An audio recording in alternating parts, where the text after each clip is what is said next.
We've played a lot of really tough teams throughout our season. A lot of tough 3A and 4A teams. Our schedule is strong, and I credit our athletic director for that because he puts these tough teams on there. And we haven't necessarily competed with all of them as well as we wanted to, but we have definitely learned from each of those matches, which has made us, I feel like, better players and a better team. But going into postseason, and actually right before that, we really have that mindset and remembered what our mission was, and it is that audience of one. Whom are we playing for? We're playing for God. And why? And it's to be that platform to honor and glorify Him. And He expects us to give 100% in everything we do. I mean, that's what this gym is dedicated for with Colossians 3:23 from Mark Davidson.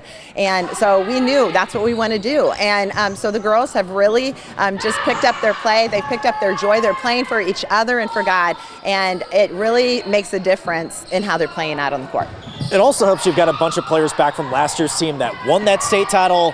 How helpful is it having that experience, just knowing when your season's on the line, these ladies have been able to execute when it matters most? Yeah, I think that's really been a very cool thing. They know they don't want it to be their last match, and they love each other so well that they know what's on the line. And I always tell them, I'm not ready to give you guys up.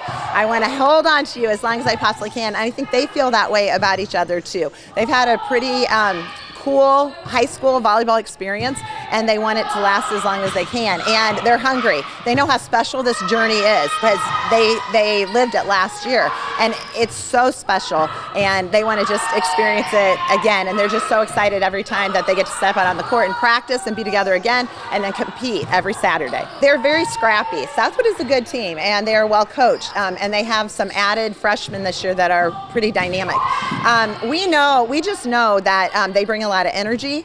They have a really cool fan base, and but we know that when we step out on the court, we have to worry about what's on our side of the court, and we need to play like we play. So we have to be very disciplined. Our ball control has to be good. They're aggressive servers.